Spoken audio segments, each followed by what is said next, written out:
Namaste and hi friends, it's Parvati here with Visionary Veda, bringing you your Vedic astrology full moon report for this July 23rd or 24th, 2021, depending on where you are in this big beautiful world. This is a Vedic astrology report, and in this report I am going to go over the energies at play for this full moon, as well as some of the planetary influences that we should be feeling on a collective level. So let's go ahead and get started. Now, this full moon in the Indian calendar is a full moon called, very special full moon, called Guru Purnima. It is the Purnima or full moon that we venerate or pay our respects to our gurus or our teachers. In India, this is especially reserved for our spiritual teachers, and we give them thanks. But also it could be any teachers in our life. It does not necessarily need to be a high spiritual teacher, although that's usually the indication for this full moon. Now, this full moon is happening in the sidereal sign of Capricorn. Usually, Guru Purnima happens when it's a full moon in Sagittarius, but the calendar is a little bit off, and so it's still considered Guru Purnima, even though it's technically not in Sagittarius, but it is in the Nakshatra of Uttara Ashada. Uttara Ashada is the nakshatra of victory. Actually, there's two Ashada nakshatras. The first one, Purva Ashad, which is the first or the beginning of the victory, and then Uttara Ashad, which is the final victory. It's a very strong nakshatra. This is lorded by the sun. So it's the nakshatra of leadership. It's the nakshatra of feeling our victories, but from a level of one's ego, right? Because the sun is the signification of our egos. Now, during this full moon, the sun will be in the sign of Cancer. So we have moon in sun's nakshatra, right? Uttarashad, which indicates leadership, ego, righteousness, nobility. Okay, and then we have the sun in the sign of Cancer. So it's also having some sort of egoic tie with one's emotional state. All right, I'm going to get a little bit more into this. Just to finish off with the full moon is sitting with Saturn retrograde in its own sign.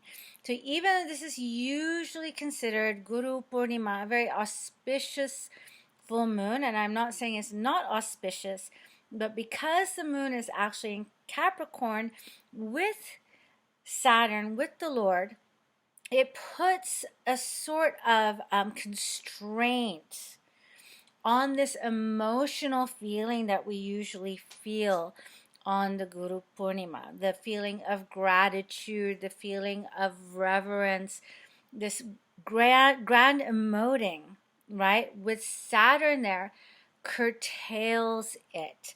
It limits it, right? It makes it not as emotionally flowing. Now, with Sun in Cancer, our ego is also going to feel a little bit uneasy. Now, once the sun goes into Leo, that ego is really going to fire up. But right now in the sign of Cancer, the sun is, the ego is equating itself to its emotional state, all right? And this ties in with the planetary combination that we've been experiencing over the last few weeks, almost a month, maybe even a little bit more, with a debilitated Mars and Venus together in Cancer. Now, a few days ago, on the 17th, Venus went through Cancer, through the Gandanta point, or the point of instability, and into Leo. And just a couple of days ago, literally, Mars on the 20th went through that Gandanta point as well. So this is also indicating when they were in Cancer, like emotional confrontations, emotional conflicts, especially in one's relationships and especially with women. Why? Because Venus indicates relationships and Venus indicates women. So a lot of people could be feeling emotional conflict and disturbances in their relationships as well. It doesn't have to be just romantic relationships. It could be any kind of a relationship with business partners, with employees, with housemates, with anybody that where you are having a conflict on an emotional sort of level. You're connecting your emotions with your ego, okay? So now with Sun in Cancer now and Mars and Venus moving on into Leo, that sort of emotional, egoic push and pull is happening.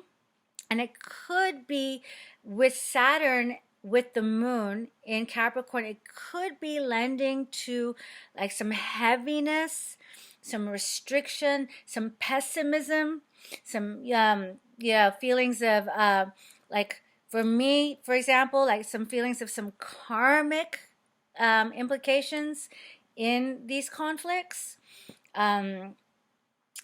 Now with Venus and Mars in Leo, the conflict's going to switch from an emotionally based conflict, like I'm not getting my needs met, to an egoic, because, you know, Leo, the sign of the ego, to an egoic conflict. So the emotions are like, you know, like now kind of put aside, and now it's like feeling like your ego is being threatened and you need to preserve the dignity of your ego. So be aware, okay? Mars and Venus are going to be together, I think, from the top of my head, all right? Venus moves out of Leo around the 11th or the 12th of August, and I'm going to do a whole other August video going through all of the planetary arrangements and placements for the month of August. But for this full moon video, just be aware that that impact of Mars and Venus are going to be felt during this full moon, as well as the Nakshatra of Uttara Ashada. The deities are the Vishwa Devas. So it really depends on where we are as far as the gunas are concerned, and I'll explain a little bit more here about the gunas. I've explained about the gunas in my other videos, but for the sake of this video, I'll try and keep it short. The way we are going to experience this full moon, or any full moon actually, is it's going to be through the filter of what is known in the Vedic the Vedic sciences as the gunas. So we have tamas, rajas, and sattva. If we're going through the guna of tamas, tamas is the guna of darkness, heaviness, density, with less light, with less awareness, okay? Now it's important to remember we all have all three gunas operating within us. Nobody is just like sattva all the time. Nobody is tamas all the time. We have varying degrees of these gunas happening within us, right? So if we're coming through tamas, then we're going to feel very emotionally probably frustrated, angry, like that we need to, like proud, like we need to defend our egos at all cost. We could emotionally as well, with the moon being in Capricorn, with Saturn, we could emotionally also withdraw our emotions, close off to others, not communicate, not relate, not want to work out problems, give the silent treatment, withdraw into tamasic things to deal with our emotions, okay? Tamasic things meaning intoxicants and things like mindless things, right? Like just watching Netflix or something. Not that that's bad, but this can be a tendency, okay? Rajas is the guna or the quality of transformation. It's likened to, like fire. So if we're coming from a rajasic place, we can be getting into arguments. We can be punishing people. We could be also defending our egos, but in a way of putting others down, fighting with people, arguing with people, emotionally feeling anxiety, emotionally feeling nervousness, right? This quality of rajas.